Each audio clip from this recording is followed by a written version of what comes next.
People say revenge is ugly. I say it's beautiful. Do you want to know what it feels like to watch your cheating husband call you mom? Oh yes, that's exactly what happened. My name is Emily Carter, and this is the story of how my husband betrayed me with my own sister, and how I married his father to destroy them both. Sit down, because once I start you won't be able to stop listening. I was Emily Johnson before I became Emily Carter. I was the young wife who cooked dinner for the man who thought he owned my laughter. I was the woman who trusted. That version of me is interesting the way fossils are interesting. Admired for what it used to be, but always dead. Michael Carter was my husband then. He was a charming real estate agent who could sell ice to Eskimos. Everyone admired him. To the outside world we looked like the perfect couple. Big house, romantic vacations, Instagram captions like "Forever Mine." People believed our story. But the truth was that I was living with a liar. I first noticed the betrayal in little things. A perfume I didn't own on his shirt. Messages that disappeared when I walked into the room. Business dinners that ended past midnight. I kept telling myself not to be paranoid. I kept convincing myself I was overthinking. Until one night I decided to surprise him at his office. That was the night my heart stopped beating for him. I opened the door and there they were. Michael, my husband, kissing my younger sister Sarah. The one I had trusted my entire life. The one who used to borrow my clothes and cry on my shoulder. And there she was, kissing my husband like I never existed. Sarah looked up and smirked at me. She said, he doesn't really love you. He loves me. And Michael, instead of apologizing, just muttered, "Don't blow this out of proportion, it just happened." Just happened. My husband sleeping with my sister just happened. That night I didn't cry. I didn't scream. I walked out calmly. Because something inside me had already died. But in its place something new was born. Cold. Calculated. Dark. I whispered to myself, "They'll regret this." And I meant every word. Michael called me. He begged. He promised to change. He said it was just a mistake. He thought he could sweet-talk me back like he sweet-talked his clients. Sarah texted me too, pretending to be sorry. I didn't answer. My silence was my weapon. Then came the unexpected twist. Michael's father, Richard Carter, called me. Richard was everything his son was not. A man of power, wealth, and class. A man who commanded respect when he walked into a room. A widower who had always treated me kindly. He said, "Emily, my son is a fool. You didn't deserve this. If I had met you first, I would never have let you go." First I thought it was just sympathy. But then I realized Richard truly admired me. He respected me. And he hated what his son had done. He started inviting me out. Dinners.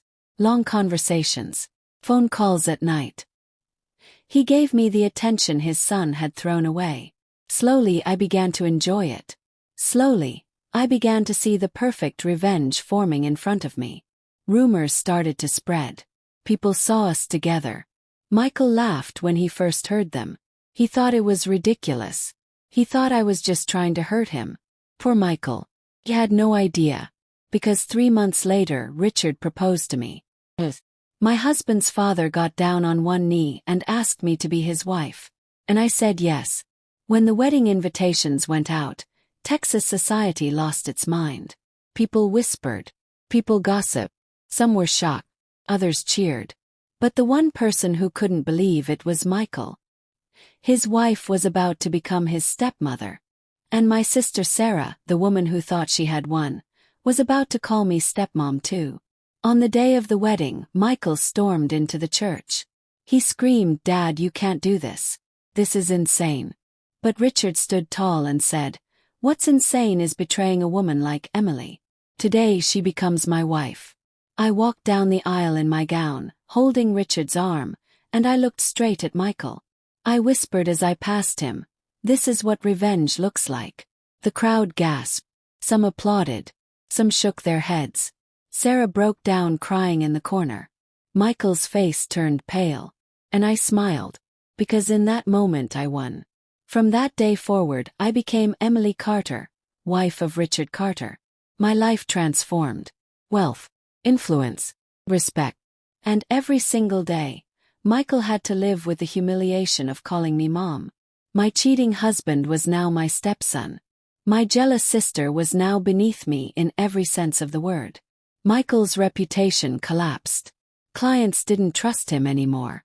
Friends stopped answering his calls. Sarah left him when she realized he was a broken man. And me. I lived like a queen. I had taken back control of my life. Do I regret it? No. Not for a second. People say revenge is ugly. I say revenge is power. I say revenge is freedom. My name is Emily Carter. And this is the story of how I turned my betrayal into the sweetest victory of my life. My name is Daniel Carter, and I need to set the record straight. You probably heard Emily's version of the story, but let me tell you something. She's not the saint she pretends to be. She's not the poor little wife who got betrayed. She's a viper, and I'm going to tell you why. Yes, I slept with her sister. Big deal.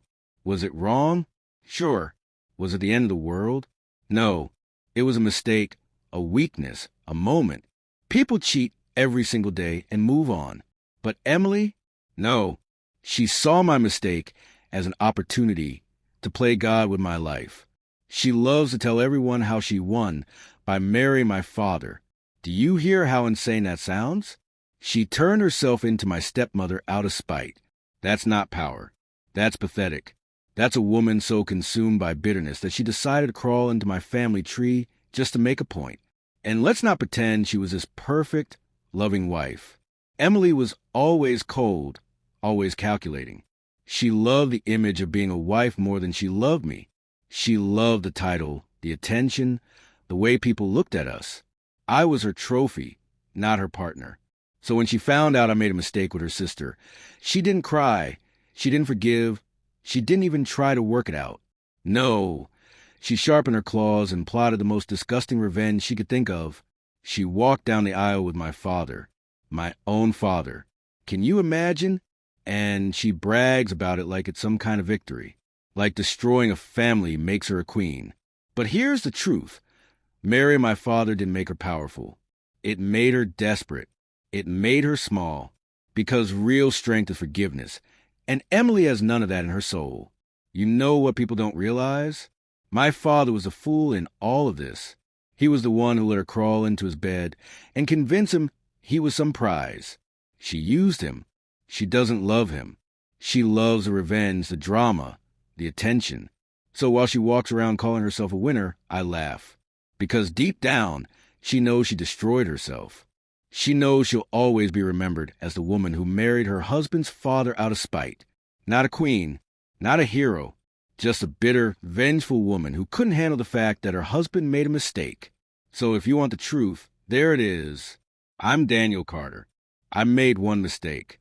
But Emily made herself a legend for all the wrong reasons. My name is Richard Carter. Yes, Daniel's father. And since everyone wants to paint me as the villain in this story, I think it's about time I speak for myself. Let's start with the truth. I did marry Emily, my son's wife. And I don't regret it for a single second. People whisper, people point fingers, but not one of them understands what really happened. Emily was not the monster Daniel describes. She was a woman destroyed by betrayal, humiliated by the man who was supposed to protect her. My son, Daniel, broke her. And when she was at her lowest, I was the only one who treated her with respect. I was the only one who listened. Daniel calls it a mistake that he slept with her sister. A mistake. No. That was a choice. That was selfishness. And then he expected Emily to just swallow the pain and keep being his trophy wife. Well, Emily was smarter than that. Stronger than that. When Emily came to me, she wasn't looking for revenge. She was looking for someone who actually valued her. Someone who wouldn't treat her like an accessory. And I gave her that. I gave her a place to heal. I gave her love that my son could never give. Now Daniel screams that he's the victim, that Emily is the devil. But let's be honest, Daniel is a boy who never grew up. He doesn't know the meaning of loyalty, responsibility, or manhood. He thought marriage was a game, and he lost. And as for me, people can call me shameless, immoral, whatever they like. But at the end of the day, I'm the one Emily chose. Out of all the men in the world, she chose me. Not because I'm Daniel's father, but because I'm everything Daniel could never be. So while Daniel sits there, crying about betrayal, I'm living the life he threw away. And if that makes me the villain, so be it. Because I would rather be hated for taking what I deserve than loved for being a weak man who watches life pass him by. My name is Richard Carter.